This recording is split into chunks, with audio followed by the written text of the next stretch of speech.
Good evening, everybody. I'm Nate Eaton. Welcome to Courtroom Insider. Today is September 11th, 2025. Obviously, a very somber day. Today, a day of reflection, and it seems extra heavy this year because of the events in Utah Valley University with the assassination of Charlie Kirk.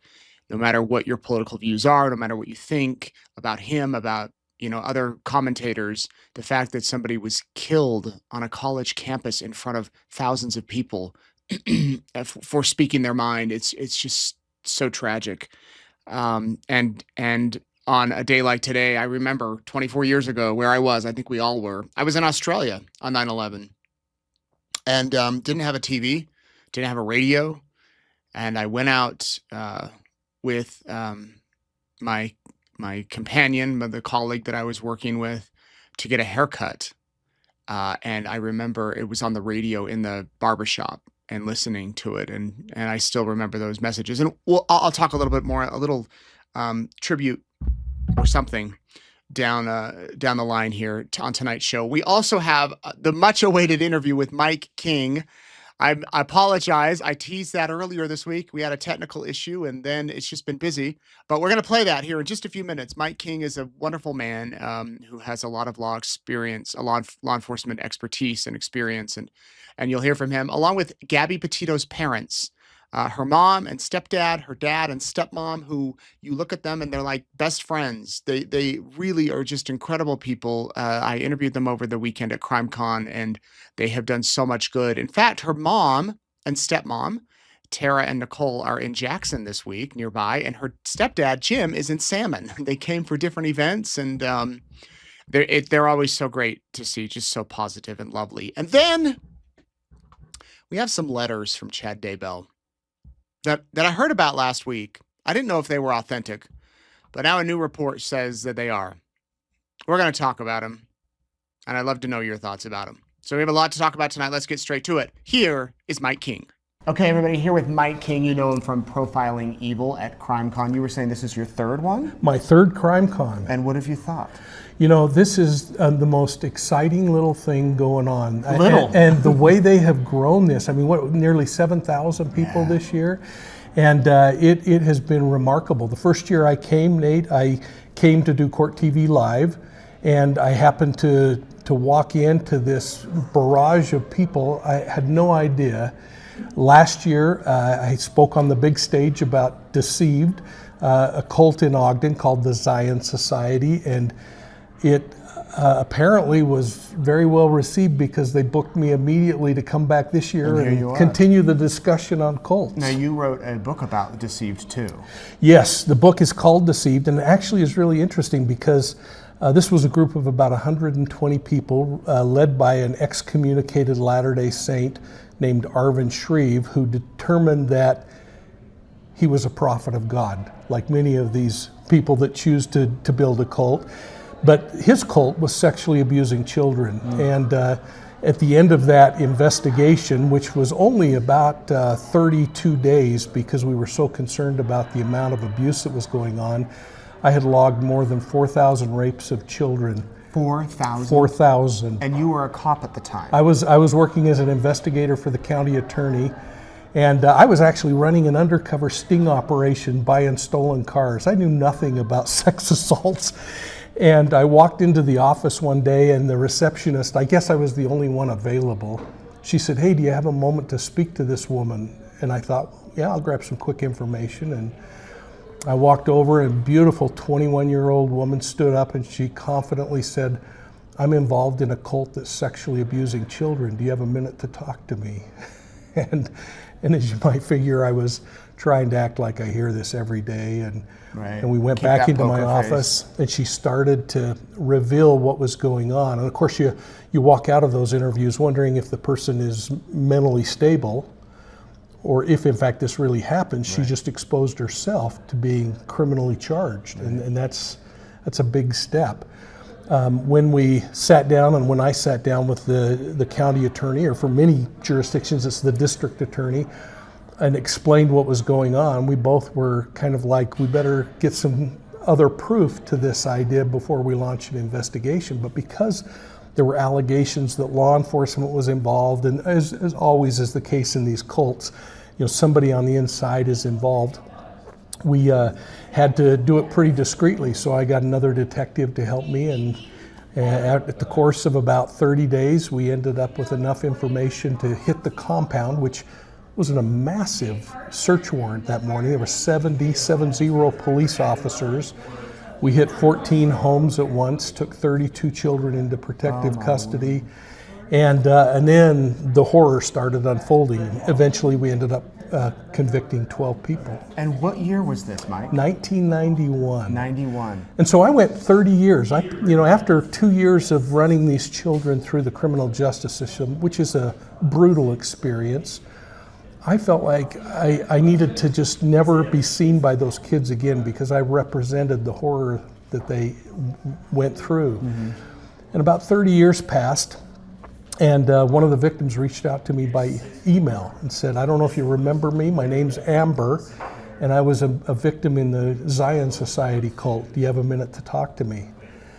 And I really was troubled by it, because I had been retired now for a number of years, and I sent her back a note, and I said, "Amber, I'm no longer in a position of authority.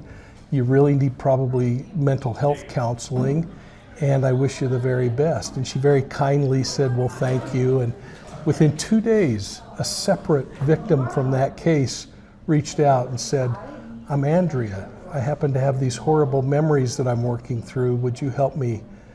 And I sat with my wife, and we determined that they deserved to have me spend time and hear their story.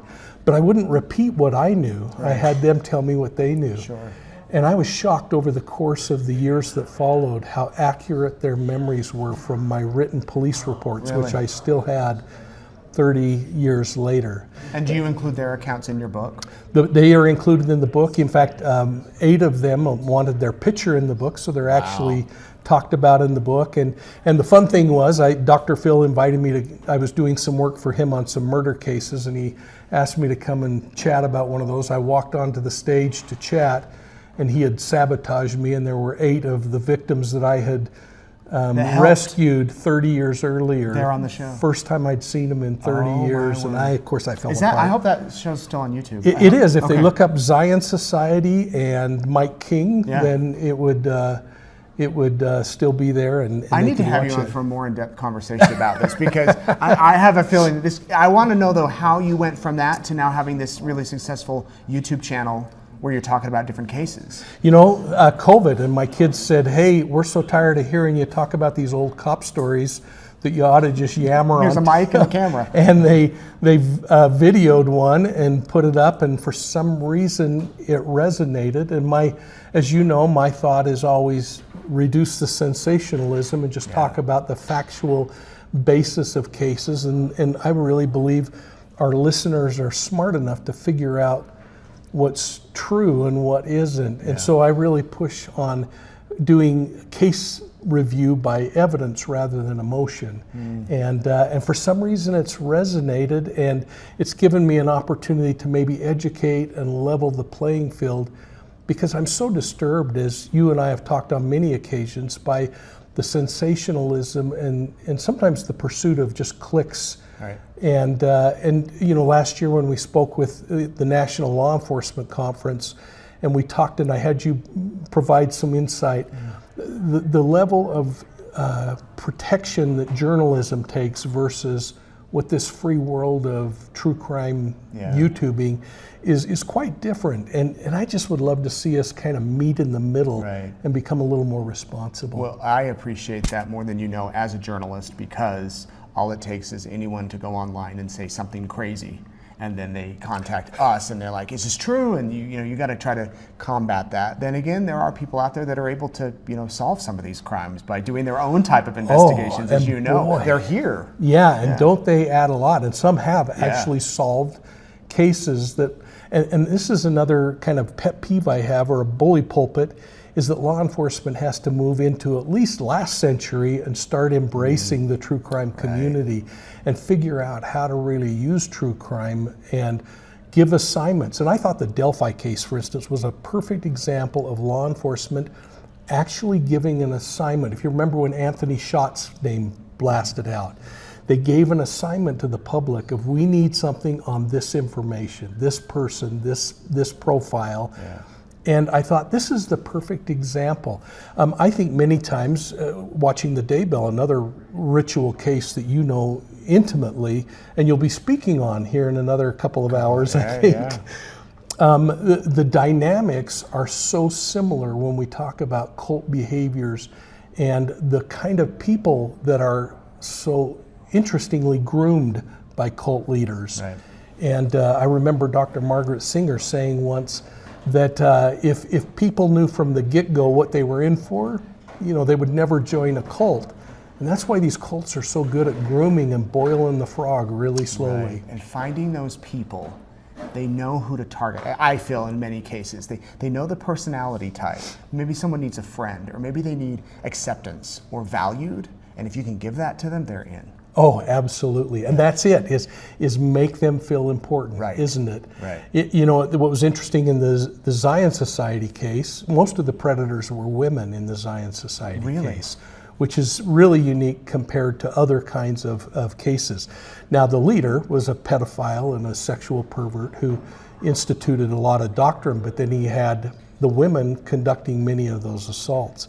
But when that group was broken up, I found it interesting because I then went to the Attorney General's office and took over the Ritual Crime Task Force for the state of Utah. And so every week I was having lunch with a self-proclaimed prophet of some polygamous group, trying to somehow create relationships where we could get information out of the community and try to understand what was going on. And I found it so interesting because members of the Zion Society cult, when they realized their leader was corrupt, just went and joined another cult. Just jump from one to the other. Yeah. We could talk all day. Mike's a great speaker. So I'm going to have him on Courtroom Insider here in a few weeks. We will talk all day or all night or whatever. Profiling Evil. Check out his YouTube channel. And the name of the book, Deceived? Deceived, an investigative memoir of the Zion Society cult. And I just released 4 weeks ago a brand new book called Wolves in Sheep's Clothing. Ooh. Do you have it here? It's sold in the CrimeCon store. Okay, I'll go check it out. And you can get it online. If you live in the U.S., I'll sign it and ship it to you for free. How's that? Yeah, go to his website and order one. Deal. Yes. All right, Mike. Good chatting out. Thanks, Nate. Thank you for watching. I look forward to having Mike back on here, Courtroom Insider. We'd love to know your questions. Actually, if you have questions you want me to ask Mike, maybe we can set some up next week or the week after. Questions@east.idahonews.com. Send them to me, and then I can prepare them for when Mike comes on, because I know he'd be happy to take your questions. You know who else would be happy to take your questions? Gabby Petito's family. They're wonderful, wonderful people. It was this very month, September of 22, I believe, that Gabby Petito, either 22 or 21, that is the month that she was found in. I'm just looking up the date. The year. I want to be sure that I'm accurate. 21, man, 4 years ago. September 19th, she was found, 2021, in Wyoming, just about an hour and a half from here.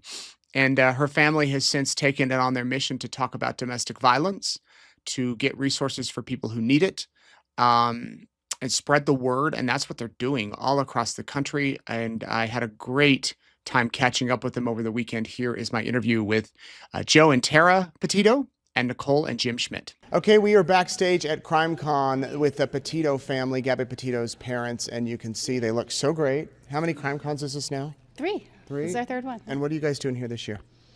We just did a meet and greet, which was great. We took a lot of photos and signed some badges. And then we had a session yesterday, Joey and I, with Nancy Grace. And in about an hour, we're doing another session talking about the documentary. Was Nancy scary? Not at all. Okay, good. She's not scary. What people don't know is that Nancy Grace accidentally put me on a family thread like 2 years ago. She was having a birthday sleepover for like her kids. And somehow I ended up on the thread, and for like all weekend long I was getting pictures, and she's like, "Are you coming?" And I'm like, "Tara, do I respond? Like, what do I do?" Like, you have have to. You totally have to respond. He's like, I don't think I want to. I'm like, no, you have to. So did you? 100%. Oh, yeah. And how, do you remember how you responded? I said, I think you're kind of far, and no, I'm not going to make it. And I also don't think this was meant for me. So, and then all weekend long, I got pictures, and it's just hysterical, absolutely hysterical. And Nancy's been so sweet. Nancy is wonderful. She is. She is. She might be a little rough on her show, or you might be a little, scared of her, like I am. But she's very cool off air. You guys have had a series that came out this year, and a lot of people are more aware of Gabby's story. I want to hear a little bit about the foundation. What do you do with the foundation? Oh my gosh, we're doing so much. So we started a first responder training program, and we're traveling around the country doing that. We're going to colleges and high schools, speaking to students. We're trying right now to raise money to get a fence for a domestic violence shelter. There's a campaign out there on our webpage for this. We feel that safety of survivors and advocates is really important, and they're really in need. So we're all over the place, but we're just trying to do good everywhere we can. And Jim, you're doing stuff with police departments, fire departments. Tell me, in fact, you'll be in Idaho in a few days. Yeah, I'm leaving here. I'm going right to Iowa to speak at a sexual assault conference, and I'm going to do a keynote with a 3-hour training on strangulation for first responders. I leave there to go to Idaho to do the same exact thing there, and then I leave there to go to Wyoming again to repeat. And so we're kind of all over the place with that, just trying to bring this important education and making sure that all first responders, right from the 911 dispatcher all the way up to if they have to go to the ER, that everybody is working together and talking, because that's the best chance a survivor has for getting out and getting to safety, is when everybody's on the same page. I want to ask you each for an answer. What do you know now about domestic violence or about these horrible situations that you didn't know a year ago at CrimeCon? That's a really hard question. Well, I'll tell you what I know more than anything else, is that most people don't know where to go when they're in a situation. And there's not enough information out there readily available for people. I'm talking preventative measures like education and in our younger children and stuff. I'm not talking elementary, but like 5th, 6th, 7th, 8th grade, high schoolers, into college. We don't get enough information into their hands, and that's something that needs to change. And that's one of the things that we're doing. We build an education program. We do a lot in legislation, so we're all over the map on things that we're trying to do. But there's 4 of us, and that'll enable us to do it all. Yeah.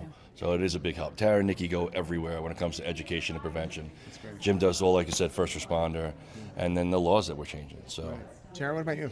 Well, I probably knew this last year, but I'm going to say it anyway again. But abuse can happen to anybody at any point in time. It doesn't see a color. It doesn't see where you live. It doesn't see a financial status. It can happen to anybody. And same thing with the missing. You can go missing. It can happen to any family. So just be aware of your surroundings, know the signs. Also, that abuse is not just physical. There's emotional, there's financial, there's different types. It's a control.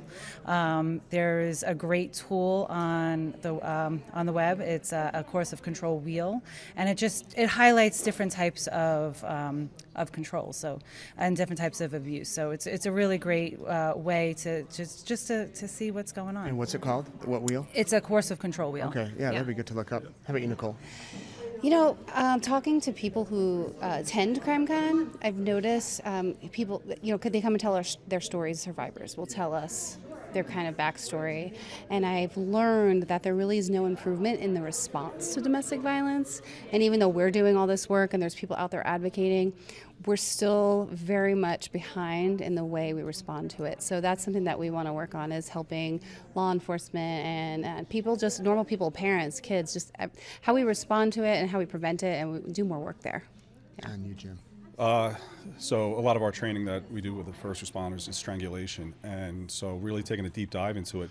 Not only are people who strangle the most dangerous people that walk the face of the earth to their victims, but also to the public and to law enforcement. So domestic violence incidents are the most dangerous call for a law enforcement to go to, and I think the last study that I saw was about 45 to 50% of law enforcement officers killed in the line of duty were killed by a perpetrator who had a past history of strangulation. So these people are a danger altogether, and yet it's a felony for the most part in all 50 states, but less than 95% of perpetrators are ever charged and prosecuted for that. It's downgraded, and they're let back out, and then they go on to commit these crimes. And so highlighting the importance of recognizing that they're dangerous people and we got to put them away and get them off the Yeah. streets is huge. It's Yeah. huge. Well, we're so glad for what you all are doing. And we're so glad that you're here at CrimeCon, and you better get ready for your next session. Check out more about the Gabby Petito Foundation. We'll put a link to their website. And thank you all. Thank you for watching. Thank you. Appreciate you. Such wonderful, wonderful people, and look forward to hopefully having them come to Idaho Falls or Rexburg or Pocatello, our area, within the next couple of months, maybe, or early next year. All right. So now a interesting transition to our next topic. The letters from Chad Daybell. Now, I started getting emails from you all last week saying, have you seen this? There's an X account and there's a website that has letters purportedly from Chad Daybell. I went to them, I read the letters, and I wasn't sure what to think because, one, these could have been fake, someone trying to pretend to be Chad Daybell, or two, they could be very real. And he really is sending messages through these letters and getting them out publicly.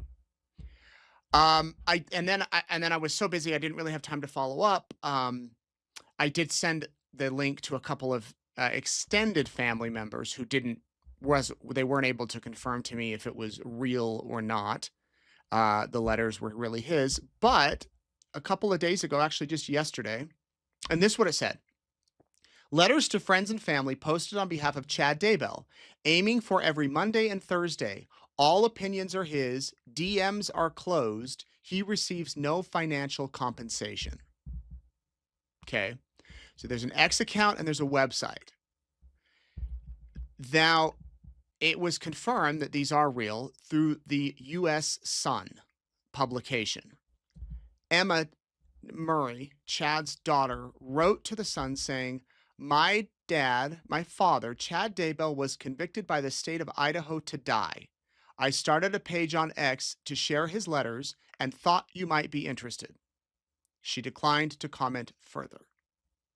So Emma, who testified on behalf of her father in the trial, wrote a letter to the Sun saying, an email saying, here is the website, and confirmed that it was him. Like, these are his letters. Now, I, in full transparency, have read through a few of these, but not all of them. And I don't know if I'm going to read through all of them tonight, but, and here's the thing. As a journalist, you try to balance informing the public. It is newsworthy that a person on death row is sending out letters to the public. That is newsworthy. But does it cross the line of sensationalism, of going too far by putting out his every single word? Like Lori Vallow, putting out her every single word. They've both been convicted of murder, multiple counts. That's where you have to balance it. And I think it would be irresponsible if I came on every day and said, here's the latest letter from Chad. I'm not going to do that. This will probably be the only time I talk about these letters. Here is letter number 1. It says, hello, my friends. This is Chad Daybell writing to you from my cell in Idaho's maximum security institution. This is the first of several letters I will send. I want to thank everyone who has sent me cards and letters while I have been incarcerated. Your kind words of support really helped me. I cherished each one. Interesting to me, pausing here, this is not his words about that he's getting letters of support. I arrived here at the prison in June of 2024, and I suppose you could say I've settled in. As for death row itself, I won't be sharing details about my daily schedule or information about my fellow inmates. As the newest arrival on death row, it isn't my place to talk about such things. It really is a different world in here, but I'm surviving and I spend a lot of time working on my upcoming appeals. I express my gratitude to each of you who have been a part of my life. While I was in the Fremont County Jail, I spent thousands of hours in an isolation cell. I wasn't allowed to have a clock, and it often felt like time stood still. During those challenging days, I would reflect on my life, working forward from childhood to more recent years. As memories came to me, I would write down the names of the people who had been positive influences in my life. I felt strengthened as I remembered my extended family members, neighbors, coworkers, school classmates, business associates, church members, and friends I have been privileged to know. You have all enriched my life in so many ways. I am using this method to share my story because I want you to receive it uncensored and unfiltered directly from me. I am aware of how I have been portrayed in the media. Frankly, those portrayals of me are unrecognizable. I am not the man the media has created. I am not a cult member who should be feared. I am not a conspirator or a killer. I never have been. I am a father, a grandfather, a husband, a son, a brother, and a friend with a firm faith in the gospel of Jesus Christ. I have received I have recently been able to have a few in-person visits with several of my family members, and those have been wonderful. I will always be grateful for the unconditional love and support these family members have given me. When people find out my relatives have visited me, they usually ask, "How has he changed?" My relatives give the same response. He hasn't changed. He's the same Chad we always knew. People are surprised by the answer after hearing a different story for so long. I am still the quiet, gentle person you all know. I have always been a peacemaker, even now in prison. I have never caused anyone's death and never conspired to commit such acts against anyone. I share your sadness, pain, and grief over the deaths of Tammy, Tylee, and JJ. I don't have all the answers even now, but I'm grateful a more complete story will be shared during my appeals process. During my court trial, I followed my attorney's advice to sit quietly, not smile, and not show any emotion as evidence was presented.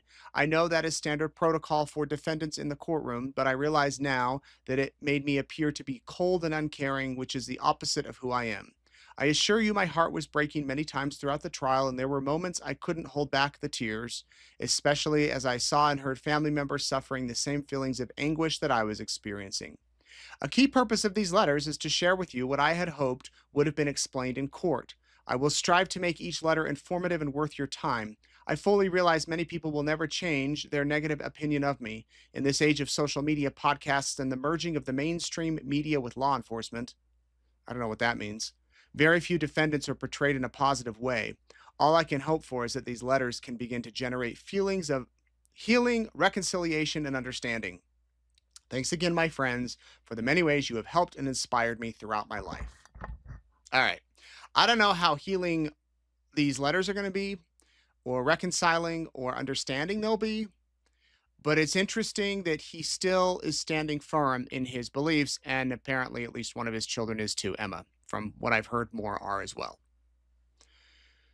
Now, he goes on to write about, underneath that letter, it says bookshelf. And he goes on to talking about his time in junior high and about his book. Okay, so it appears, as again, I haven't dove into this site until now with you live right here. It appears he's teasing and promoting his book. Okay, I guess he's recommending the book Life Everlasting. He read it when he was a teenager, and it examines eyewitness accounts of more than 200 people who have ventured into the spirit world and returned to tell their experiences. So that's what he's reading or wants to read. And then he talks about music. He loves all types of music. Most of his memories are tied to specific songs. When he was in jail in Fremont, he rarely heard music. It was a hardship. A few months before my trial began, the jail staff gave him a portable radio where I was allowed to listen to the jail's ball court. The court was a concrete rectangle with 20 feet high that usually blocked the sun, but it was nice to breathe some. Oh, he was allowed to listen when he was in the ball court. Okay. So he listened to a country station, oldie station, and K-Love. I'm familiar with K-Love. K-Love came in the best. It was about Jesus. There was some group, a song called I'm So Blessed, official audio, etc. All right, so there you go. There's letter number 1. Sounds like he's going to have a theme that runs through these. Now, are you ready for letter number 2? I'm probably losing a lot of you at the moment. I don't know, as I said, how much I'll go into these. This one may be a little harder to read, but here we go. Letter number 2. This letter is devoted to Tammy. I loved her, and I still do. She was my life partner and the mother of our 5 amazing children. We built a wonderful family together. We were married for nearly 30 years, and I always sought to keep her safe and protected. That's not what the evidence showed, but she was the anchor of my life. I never considered harming her. Tammy has increasingly severe health issues in the final months of her life, but very few people knew about them. Pause. Her family. in Utah. Her siblings and mother and father didn't know about these health issues. They saw her 2 weeks before she died. She didn't complain about any health issues. Pausing there, I'm going to try to not give commentary. I'm just going to try to read the letters. She was an intensely private person who rarely shared personal details with others, much less that her health was suffering. She would put on a brave smile in public and asked as if nothing was bothering her. But even those of us who knew her about her health struggles never expected her to pass away so suddenly, and her death has somewhat overshadowed the remarkable woman she was. I want you to get to know the living, vibrant, beautiful Tammy who blessed so many people with her talents and unique traits. That part is true. She was strong yet so delicate. We were united in our parenting efforts, our religious beliefs, and in publishing a company we operated together for 15 years. She radiated goodness and charisma, generated a positive impact on everyone around her. She was kind and loving, but especially to children and animals. She was always on the lookout for the underdog who might need a boost in life. Tammy and I got married in our youth. I was 21, she was 19, and over the years, we essentially became one. We didn't officially meet until I returned home from a 2-year LDS church mission to northern New Jersey. When I arrived back in my hometown in Springville, Utah in July 1989, and a few days later, I saw my brother's 1988 high school yearbook on the shelf. I flipped it open and saw a student spotlight about a girl named Tammy Douglas. As I looked at her face, I felt a jolt of electricity pass through me. This beautiful girl with a dazzling smile had my attention. I realized she would have been a sophomore when I was a senior, but I couldn't remember her. I wondered how I could find out more about her. I asked my brother if he knew her, and he said she was working that summer for Springville City. I was in luck. He then goes on to talk about their first date. I'm not going to read all this stuff.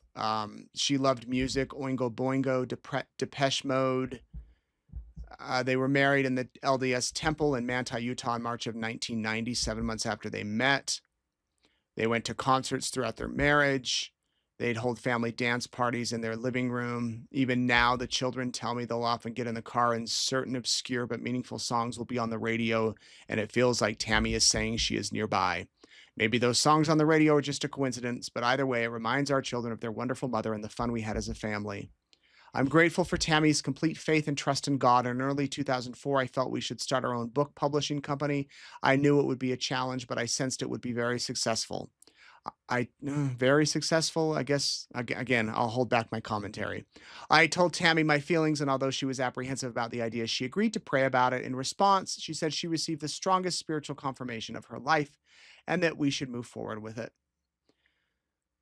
We formed Spring Creek Book Company, went on to sell books. On his bookshelf, he goes on to talk about a book called A Lion and a Lamb, and that it was turned into the film The Fighting Preacher.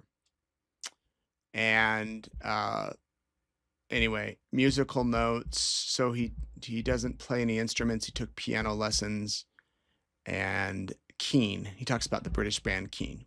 Okay, there's letter number 2. As I said, I'm not going to read all these. This letter is about his move to Idaho. And let me tell you that let me just read this to you. I want to just bring this to you. I'd love to know your thoughts in the comments as I read these. Letter number 3. My previous letter concluded with Tammy and I moving with our children from Utah to Idaho in 2015. I will continue from that point. We bought a home north of Rexburg in an area known as Salem. Our children were enrolled at either BYU Idaho or Sugar Salem High School, and they made some wonderful friends. Tammy also flourished in our new surroundings. She loved the rural lifestyle with plenty of property to create her own little farm. She always had a soft spot in her heart for animals, but in Springville, we'd had a small yard that limited the types of pets we could have. However, soon after we arrived in Idaho, Tammy began to assemble an ever-growing family of pets, including chicken, pigeons, cats, a rabbit, and of course, Tammy's favorite pet, Indian runner ducks. She named them all and enjoyed caring for them. She also created several garden areas around the property she would carefully maintain. After moving to Idaho, Tammy and I stayed busy running our publishing company. I was the president and editor-in-chief, while she was the vice president and chief financial officer. I was also making good money writing a weekly online column along with receiving royalties of her published books. We felt blessed, so Tammy didn't need to work beyond her company duties, but several years earlier in Springville, she had taken a part-time position as the computer lab teacher at her children's elementary school. Let me tell you that contradicts the testimony that they needed the benefits. They didn't have health insurance. Tammy took the job at the school and was supporting the family based on testimony. Chad Daybell, I don't remember what the amount was, $30,000 a year or something that he made off his books. And Tammy was making more. That's what came out at the trial. That was the evidence. I don't know what he means by good money. When we prepared to move to Idaho, Tammy looked for a similar position. She was hired as an by the way, I should back up. Maybe they were making good money in Utah. Maybe that's what he means. I don't know. She was later hired as a librarian at Central Elementary in Sugar City, which was much closer to our home. She also took the task of creating a computer lab at the school modeled after the one she held in Springville. I would visit Tammy at the elementary school every couple of nights, and I helped her out during open house events such as back to school night. It was fun to be greeted by the students as Mrs. Daybell's husband. Tammy has always strived to be physically fit, and in Idaho, she turned part of our front room into her workout area. She enjoyed doing yoga. She liked to play several exercise video games such as Just Dance, Walk It Out, and X or Beat. It wasn't until the final year of her life that she started having noticeable physical setbacks. Again, that contradicts evidence at the trial. She caught a cold during the holidays and she battled chest congestion and a deep cough throughout early 2019. She also was experiencing menopause symptoms with regular hot flashes. She was now 48, but she said she felt she had aged 10 years in just a few months. Her exercise routine faded away and she became content to just sit on the couch, watch TV, and work on her laptop. Again, I'll keep reading. My children and I encouraged Tammy to visit her doctor for a full health exam, but she resisted going. She had grown up with a firm belief in using holistic medicine and natural healing remedies to regain her health.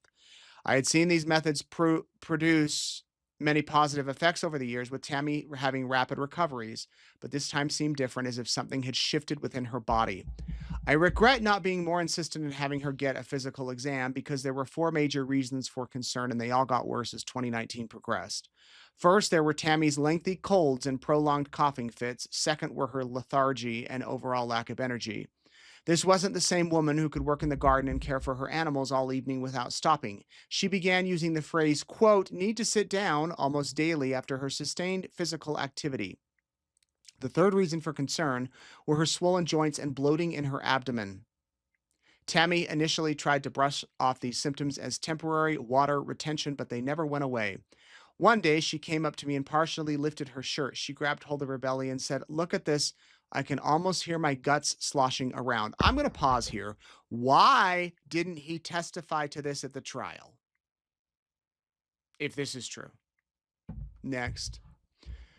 Around the same time, Tammy and my son attended a health wellness fair. They were examined by a nurse who was bothered by how swollen Tammy's legs were and that she had developed varicose veins.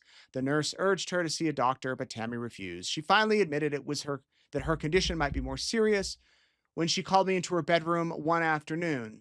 I found her sitting on the edge of the bed, wiping away tears from her eyes. It was late August 2019, and the new school year was about to begin.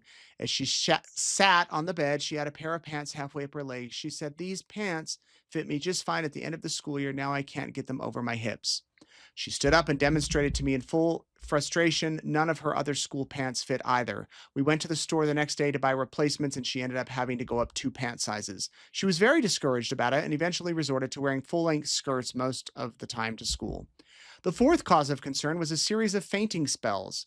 Tammy felt her equilibrium was being affected as well as her stamina. It wasn't unusual for her to find her in the kitchen with both hands on the counter with her head down. She would say, I'm okay, I'm just a little dizzy. Tammy's first major fainting incident happened in April 2019. She had finished putting the animals away for the night. She crossed the back driveway. She blacked out and crashed forward onto the asphalt, injuring her wrist. She came into the house and explained what happened, saying her wrist might be broken. I urged her to go to the emergency room, but she refused. She took an herbal remedy instead, and the pain went away in a few days. That summer, we went to the temple. She collapsed. She was very embarrassed. In September, she essentially repeated her fall in the back driveway. She fell in the exact spot, almost the exact spot. This time, she got a wrist brace. She said, I'll just sit here if I have to. Okay. Again, I spoke with her family. Would you not tell your family this if this was happening? Like, I don't talk with my family all the time. I maybe call my parents once a week, my siblings every couple weeks or months. But if I fell in the driveway 2 or 3 times, I'd probably tell my parents. Side note, that's just me. Here we go. He talks about, okay. She began to complain she was having out-of-body experiences. She described how her spirit would hover above her body for a few seconds at a time. In early October, one of those incidents happened while I was in the living room and she was in the kitchen. I suddenly heard a loud crash and I rushed into the kitchen to find Tammy had actually fainted into the open fridge. She had landed hard against one of the shelves and was slumped down in the bottom half. I helped her stand up and told her I was very worried about her. She just waved her hand and asked me to help her lay down on the couch. The day before she passed away, she came home completely worn out from setting up the displays for the school's upcoming book fair. That evening, she told family members she wasn't feeling well and later had a bad coughing fit before throwing up. She went to sleep, which, if you remember testimony, she still had food in her stomach. We went to sleep, and when I woke up the next morning, she had passed away. I will describe that terrible morning and subsequent events in the future letter. But as word of her death spread, everyone was devastated because she had such a powerful, wonderful influence on so many people. We all feel that loss every day. I miss her and love her. Tammy was a true angel on earth, and I know she is still watching over our family. My children and I have felt her presence many times since her death. We said she is particularly interested in her precious grandchildren. We believe families can be together forever in heaven, and although as she has moved on ahead of us, we know we will be reunited with her someday. His book is Chasing Paradise. His musical notes are Tim McGraw, I guess. Where the Green Grass Grows. All right. Well, all I have to say, there's one more letter. I don't think I'm going to read it. All I have to say, this one's about his mission and teaching about his faith and his missionary companions. I'm not going to read that one. So there's 4 letters on there. All I have to say is that if you sat in that courtroom every single day and heard every single witness testimony and heard everything about Tammy and the wonderful people I've met in her family, reading this is very hard. If I'd love to sit down and interview Chad, I know many of you don't like that idea. I would do it. I would totally do it. And if he brings up stuff like this, I could play you countless testimony of women that worked with Tammy who said she was fine setting up for the book fair. We didn't know anything. She was going to Zumba. She was losing weight. She had run not a marathon, but she'd run a 5K. She'd registered. She was fine. She was 48, 49. The fainting spells we didn't hear about. So if Chad Daybell wants to say all this, he probably should have said it at his trial, but he clearly is spending his time writing these letters. They're out there. It's my job to inform you and give you information, but I don't know if I want to tell you the website just because I know you're all going to go find it. Lettersfromchad.com is the website. Unless there is a major confession or some major piece of news, I don't plan to discuss these letters again. And you can go and read them for yourself if you want, but that's what we have for Chad Daybell. And again, it's just so interesting. I'm wondering if he's ever going to discuss Lori, and if he's ever going to discuss. He says everybody was sad when Tammy died, and remember his message: "I'm sad, but for not why everybody thinks." I remember that. So there we go. Let me switch over. Actually, let me thank newspapers.com right now and express my gratitude to them for sponsoring and being our support here on Courtroom Insider. As it is 9/11, I spent some time going through old newspapers from 9/11 on newspapers.com. And the web, there is obviously still stuff online, but going back and reading it in the newspapers and seeing the photos and the images of that day, as I mentioned earlier, I was not in America when that happened. And I was in Australia, and so many people were so kind in Australia toward me and our country, and I just remember that day, and newspapers.com, it's great to read, like, the commentary, the letters to the editors, the columns that were written about it in different newspapers in New York, but also in, all the states, all the world, to see how the world covered it. You can go do that on newspapers.com, get a 7-day free trial if you haven't, subscribed yet, and, thank you to newspapers.com for sponsoring East Idaho News. And this comes from newspapers.com and other sources. But this is a Facebook post. My friend from high school actually posted a similar thing a few years ago, and it got me interested in this fact about the unborn babies who were inside their mothers on 9/11 at the towers at the Pentagon and in Pennsylvania. And so I put this on my Facebook page this morning. I want to end tonight with this. And I'm going to read you my post, and I'll pull it up for you full screen, and we can take a minute and remember those people who died 24 years ago today.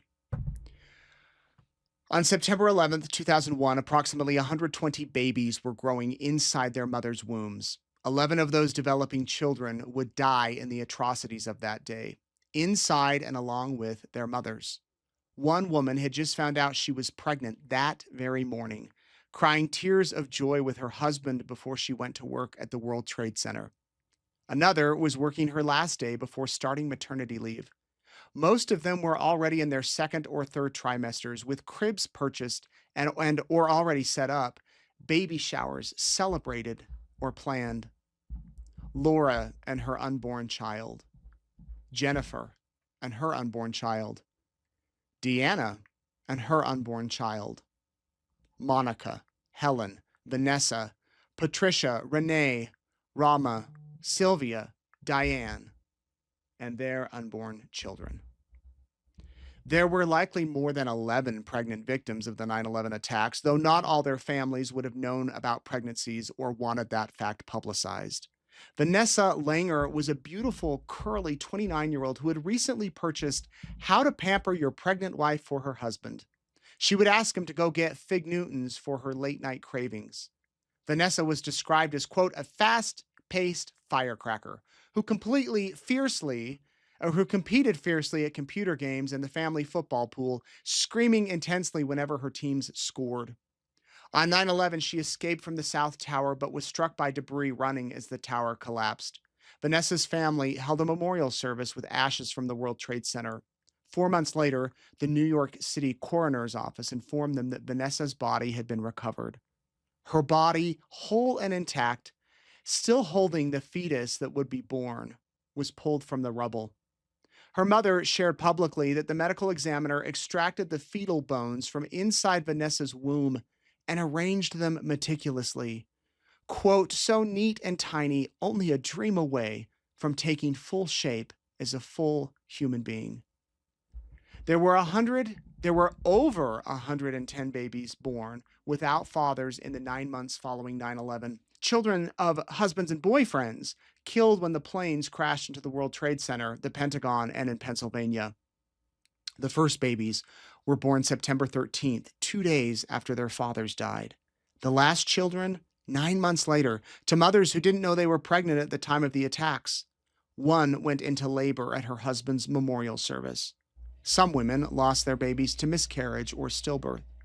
Andrea Russin last spoke with her husband Steve the night before 9/11 when she was up late, very pregnant and thirsty, and he got her some water. They were the parents of 2-year-old Alec at the time of the attacks. Steve died in the attacks, and days later, on September 15th, Andrea gave birth to twin girls. She said, I started educating them right as we were leaving the hospital. My father was holding a video camera of the nurses pushing me out, holding the babies. I said, take a picture of the flag at half-mast. That's for your daddy. Andrea told the Telegraph that she received a remarkable outpouring of support and generosity from people all over the world. It began on the 14th when hundreds of people came to my home with candles and a vigil. All these people who had never known me but saw this hugely pregnant woman were giving me their support. A waitress in a diner sent me a $10 bill because it was all she could afford. A French woman wrote to offer us her apartment in the south of France. A cab company in Germany offered donations and collected them and sent us 1,000 euros. After the twins were born, local churches, synagogues, and parent associations arranged babysitting schedules. We lost Steve that day, but we gained these people who are our family too now, she said. Andrea has since donated 2 playgrounds and a maternity ward in 2 New Jersey neighborhoods. She also organizes blood drives for the Red Cross each anniversary to honor those who died on 9/11. She said it is impossible to describe how generous people have been. Even at that terrible time, it gave me such hope. A handful of totally atrocious people did something unspeakable that day, but here was the evidence that the world is overwhelmingly full of wonderful people. And so tonight, in honor of these, the unborn and their parents, both gone and still living from that horrific day, let us, the living, be evidence that the world is overwhelmingly still full of wonderful people.